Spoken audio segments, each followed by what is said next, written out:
gonna get hip. The podcast by George, podcast by George, podcast by George. He knows what he's fighting for. It's podcast by George, podcast by George. Wanna know what we're fighting for? Hello, hi, how are you? Welcome back to a podcast by George. Today we're going to talk about the climate. We're going to talk about the ecosphere, the ecosphere, whatever you want to call it. I'm wearing my green merch here in honor of that. And we've got a returnee to the podcast by George. Just delighted to have him on. It's Dr. Gerald Schnur, Allen S. Henry Chair in Engineering, Professor in Civil and Environmental Engineering, Professor in Occupational and Environmental Health, and Co-Director for the Center of Global and Regional Environmental Research. He's done all of that in his role at the University of Iowa. Dr. Schnur, welcome back to a podcast by George. Well, thanks, George. It's good to be here. You know, we swap emails back and forth, and I saw an article that really raised my eyebrows, and I wanted to get the good doctor back on the show. It was written by Doyle Rice in the USA Today, and it was an eye-opener for me. It says the COVID-19 pandemic did nothing to slow the root cause of global warming. In fact, the level of carbon dioxide in the Earth's atmosphere is now higher than it has been in at least 3.6 million years. That's a while, folks, and that's according to federal scientists. So the reason that was interesting to me, I had heard that maybe things had improved. Maybe we had slowed things down during the pandemic because businesses and industry were slowing down. Some shut down entirely. But according to this article, not so much. Overall, levels of carbon dioxide, CO2, and methane, the two most important greenhouse gases, continued their unrelenting rise in 2020, despite the economic slowdown caused by the pandemic. Now, that's according to the scientists from NOAA, N-O-A-A, the National Oceanic and Atmospheric Administration. Okay, Jerry, let's start off with just a kind of a layman's definition here for what CO2 and methane are. I'm kind of a dummy. I think of them as kind of an odorless, kind of an invisible fog that traps heat kind of in the upper levels of the atmosphere. Is that too simple, or is it kind of like that? No, it's kind of like that. In fact, there's other molecules too, but those are probably the two most important ones in the what we call the anthropogenic, the human-caused greenhouse gases. Those are the two most important. And CO2, as you know, comes from burning fossil fuels, the addition that we put in. And methane comes from a whole variety of sources, including, and we're not real sure, to be honest, why it's increasing. It's kind of very concerning, but it could come from gas leaks and increased fracking operations. It can come from anything from termite mounds to handling manure for larger and larger number of animals, because people want meat to eat, and we have more and more people, as you know. It could come even from growing rice agriculture. So that one's still a little bit of a mystery. I think it might be coming from our increased oil and gas exploration activities, but we're not sure. Well, methane is rapidly increasing. I knew that. I don't know. I'm going to put my bets on what you're talking about. Things that are exponentially increasing, exploding, rising. And fracking would be a perfect example. I think that may be your primary culprit. But I've heard some people say that methane levels are increasing the way they are because of this explosion in animal agriculture. And that puts the telescope right on the state of Iowa because of all of the confinement facilities and all of this animal farming that we're doing here in the state, and the methane gases that are released, from the manure and other things. Well, you're right, George, but another leading theory that we didn't mention is the melting of the permafrost. Like in Alaska, the railroad tracks are having to be repaired and the houses are sinking, and in those soils, even just below those soils, is frozen methane water and hydrates, we call it, clathrates. And so one theory is that it's due to the melting of the permafrost. Maybe all of those are contributing. Yeah, usually it's we have Captain John Cox on the podcast once in a while, the aviation expert, and he says planes don't go down usually because of just one thing. It's usually a combination of things. It's the same way in the medical profession. I mean, you don't usually die just because of one thing. It's usually a combination of things, and the Earth is dying, and it probably is a combination of all those things. Now, one thing I wanted you to clarify, and I got this from the article, CO2 is a bitch, but methane is much worse. And why is that? Well, methane, it's got 5 atoms in the molecule, and it absorbs radiation at a variety of wavelengths quite strongly, even more than CO2 on a molecule-for-molecule basis. However, it's much shorter lived, so it exerts its influence in, let's say it's up there maybe 8 or 10 years, whereas CO2 can be up there more than 100 years. So they both have their negative aspects. CO2 lasts longer, and it's all in all, it's more important, about 65 or 70% of the story of additional warming. And methane is maybe 15 or possibly now 20% of the story, and it only lasts 8 years. I want to continue here with the article because there's a couple of very interesting quotes in here. This first one, quote, "Human activity is driving climate change." That's Colm Sweeney of NOAA's Global Monitoring Laboratory said in a statement released last Wednesday. "If we want to mitigate the worst impacts, it's going to take a deliberate focus on reducing fossil fuels emissions to near zero. And even then, we'll need to look for ways to further remove greenhouse gases from the atmosphere." Okay, Jerry, tell us what that world would look like. I mean, how would we reduce fossil fuel emissions to near zero? What's he talking about? He's talking about, electrifying everything, George.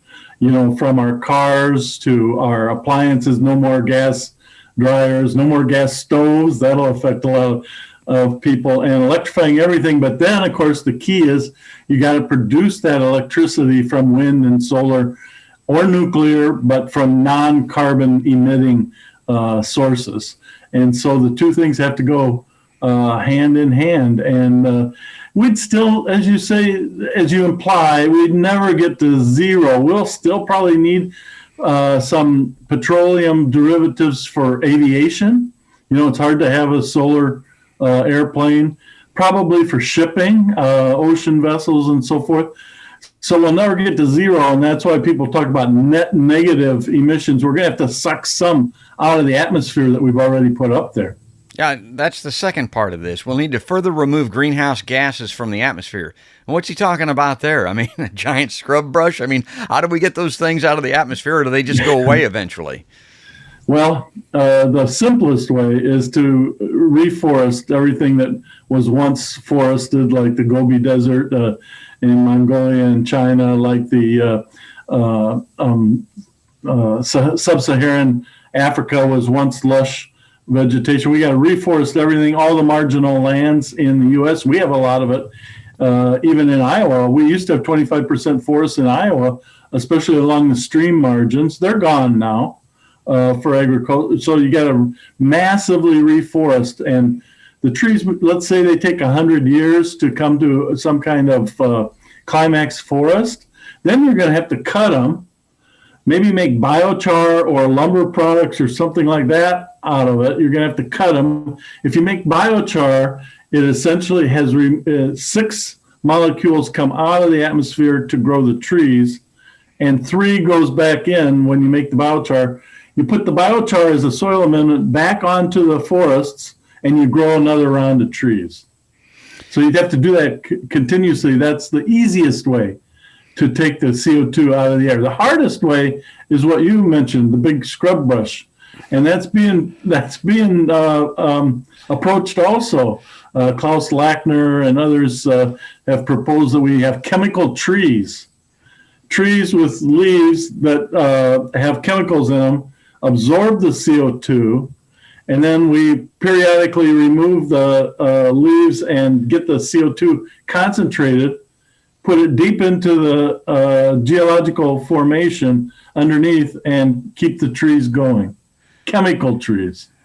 Chemical trees. My God. Well, moving around behind the scenes here on Podcast by George is my executive producer, Jerry. That's my wife.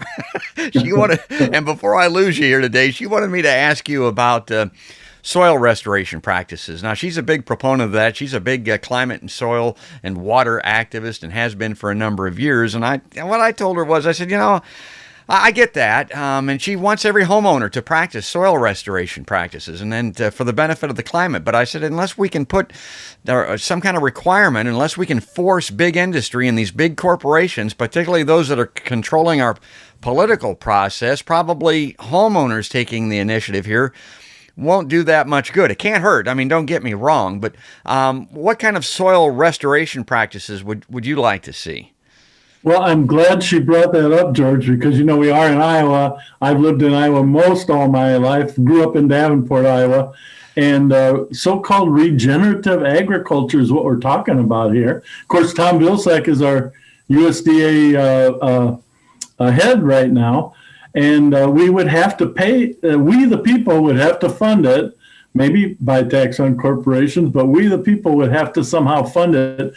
Because the farmers are operating on a thin margin, as you know, and we'd have to pay them in order to change their practices. Yeah, plant trees on marginal land to take CO2 out of the atmosphere, but maybe more importantly, go back to a crop rotation where, in the old days we used to have corn, beans, oats, alfalfa, and fallow, a 5-year rotation. Go back to something like that helps put organic carbon back into the soils, and then we'll pay the farmers for that. That's one proposal anyway. Well, some quick hitters here as we wrap up this particular edition. We've got this infrastructure bill that's coming up. Both Democrats and Republicans, both sides of the aisle, want an infrastructure bill.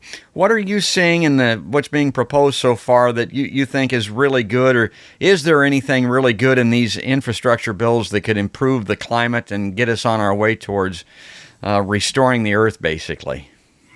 Well, I think there is a lot of good stuff in there, George, for improving climate, as well as we desperately need new roads and bridges, let's face it. But Iowa has one of the oldest housing stocks. We are 45th out of 50 states in terms of our internet access. There's a lot in there to help Iowa. But there's also a sizable amount for increasing electric charging stations for this electrify everything that we mentioned at the outset of the program. So that's going to help as we move towards an all-electric fleet, and wind and solar will be producing the power for that. Wind and solar, I mean, that's the key as far as I'm concerned. And then, of course, we got to look at these batteries, because that's extremely harmful to the environment. These mining practices for this lithium and stuff like that, God, long term, that can't be much of a solution. I mean, we got to figure out some way around those deadly, dirty batteries that have to be created to make this work. Well, we're out of time, and it doesn't surprise me. And I love to focus on the climate, because I tell folks that everything you are, everything that you want to be, it's going to be dictated by this climate thing. I mean, none of the future is going to happen if we can't get a handle on the climate. How soon is it going to all collapse? Well, I don't know. I kind of feel that it's sooner than we might think. I know Jerry's an optimistic person. Maybe you can wrap up this PBG that way, Jerry. How do you feel about things right now? We're definitely changing the climate, as the article in USA Today that you quoted said. And it's at a fairly constant rate right now. We're increasing about, let's see, I'll do it for our listeners, about 0.3 degrees Fahrenheit per decade. Now, that's going up and up and up and up. And because the gases last so long in the atmosphere, it's hard to turn that thing around. So I wouldn't call it, I worry that it'll be more a slow demise of our ecosphere and our ecosystems. But it's increasing, and there's no foreseeable end until we stop using fossil fuels. So we're going to have to adapt to more warming in the near term, let's say the next 10, 20 years, and we're going to have to use that time to get out of the fossil fuel business and use solar and wind and other forms of non-polluting energy for our economy. That's great. That's well said. I mean, the time is nigh. I mean, it's too late in some respects. We've done some damage, some harm that we may not be able to undo. And I guess I would leave folks with this final thought. And the infrastructure bill is a good example. When you have both of these political parties in this country, this is the most powerful country on earth, wanting something, and climate, the ecology can be a part of that. Pressure those politicians on both sides of that aisle, boy. I mean, and that's why I would like the progressives in particular to take a stance. You want this infrastructure bill? You want us to vote for this? You want to make it happen? Then you need to do these things because, you know, a new bridge is a great thing. New roads are wonderful, but they won't do any good if the planet literally starts to melt or catch fire as it has in the western part of the United States because of climate change. Dr. Gerald Schnurr, thanks again for coming on a podcast by George. Thanks, George. That's great stuff, and we're lucky to have him on the show. And folks, if you like Podcast by George, if you like interviews like these with folks like Dr. Gerald Schnurr, please subscribe to us on YouTube, ring the notification bell, go to Podcast by George, pick the little notification badge that you'd like to follow us on, whether it be iTunes or Facebook or any of those places where podcasts are seen or heard. But that's going to do it. That's going to wrap it up. That's all there is this time, and there ain't no more. That's another podcast by George.